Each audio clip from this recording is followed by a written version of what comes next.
Assalamualaikum warahmatullahi wabarakatuh. Perkenalkan, nama saya Melina Dianggraini Puspitasari dengan NIM 225150601111116.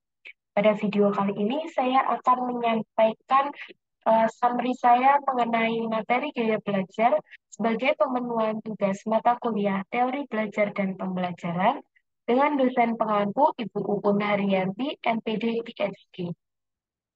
Nah, yang pertama, saya akan menyampaikan summary saya eh, mengenai pembelajaran yang efektif. Pembelajaran dapat dikatakan efektif jika mampu memberikan pengalaman baru dan membentuk kompetensi peserta didik, serta menghantarkan mereka ke tujuan yang dicapai secara optimal. Selanjutnya, eh, belajar dan tugas pendidik. Nah, belajar pada manusia merupakan suatu proses psikolog yang berlangsung dalam interaksi aktif antara subjek dengan lingkungan dan menghasilkan perubahan-perubahan dalam pengetahuan, keterampilan, dan sikap yang bersifat konstan atau menetap. Nah, seorang pengajar harus berperan sebagai motivator, inspirator, dan fasilitator, dan mediator dalam proses belajar peserta didik. Selanjutnya, mengenai definisi gaya belajar. Gaya belajar didefinisikan sebagai suatu kombinasi dari bagaimana seseorang menyerap dan kemudian mengatur serta mengolah informasi. Menurut Gunawan, gaya belajar adalah suatu teknik yang lebih kita senangi dalam melakukan aktivitas berpikir, memproses, serta mengerti atau memahami suatu informasi.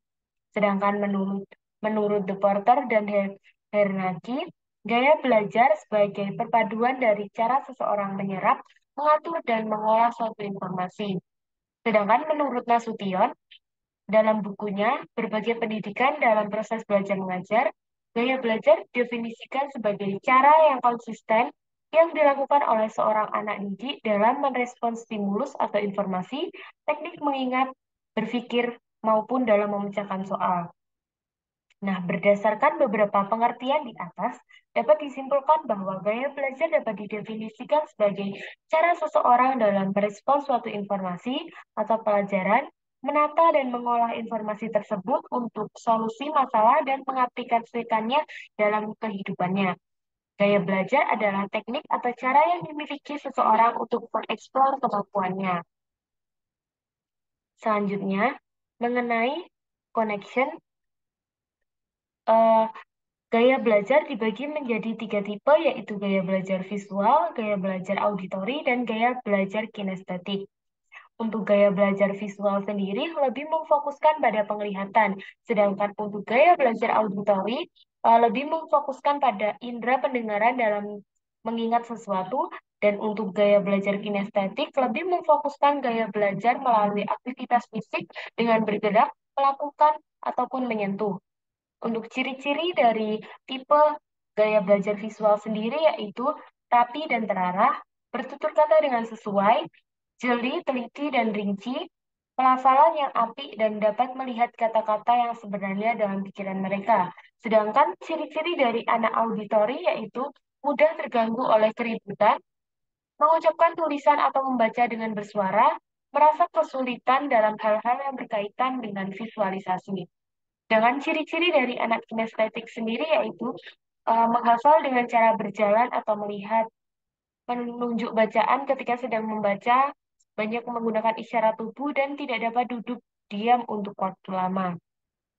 Sedangkan pendekatan untuk membantu proses belajar peserta didik dengan gaya belajar visual sendiri yaitu dengan memanfaatkan materi atau objek visual, misalnya peta dan gambar atau diagram, memanfaatkan warna untuk memudahkan memahami poin penting, dan menganjurkan anak agar membaca buku-buku bergambar atau dengan animasi. Sedangkan untuk pendekatan yang dapat dilakukan untuk membantu proses belajar peserta didik dengan gaya belajar auditori sendiri, yaitu dengan selalu melibatkan anak dalam kegiatan diskusi, mengajak anak untuk merekam bahan pelajarannya ke dalam kaset dan mendengarkannya sebelum tidur, serta memvariasikan penggunaan musik saat pembelajaran anak. Sedangkan pendekatan untuk membantu proses belajar peserta didik dengan gaya belajar kinestetik sendiri yaitu dengan tidak mengharuskan anak untuk belajar hingga berjam-jam, mengajak anak belajar dengan mengeksplorasi atau menjelajahi lingkungannya, serta menandai hal-hal penting suatu bacaan dengan warna terang. Selanjutnya untuk prediction sendiri, eh, untuk tipe belajar visual yaitu guru dapat menggunakan gambar atau diagram dalam presentasi, menulis kata-kata kunci atau menggambar ilustrasi pada papan tulis, menampilkan video atau presentasi yang disajikan secara visual, menggunakan teknologi seperti proyektor atau tablet untuk menampilkan bahan ajar yang visual dan interaktif, serta menggunakan peta konsep atau grafik untuk membantu siswa memahami hubungan antara konsep dan informasi yang disajikan.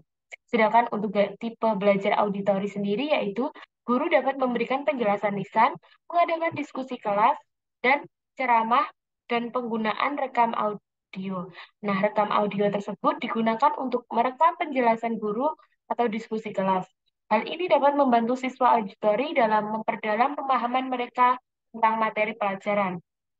Sedangkan untuk tipe belajar kinestetik sendiri yaitu guru dapat menerapkan pembelajaran berbasis proyek atau simulasi yang memungkinkan siswa untuk bergerak dan mempraktekkan konsep yang dipelajari. Misalnya, guru dapat meminta siswa membuat model atau melakukan eksperimen sederhana yang melibatkan gerakan fisik.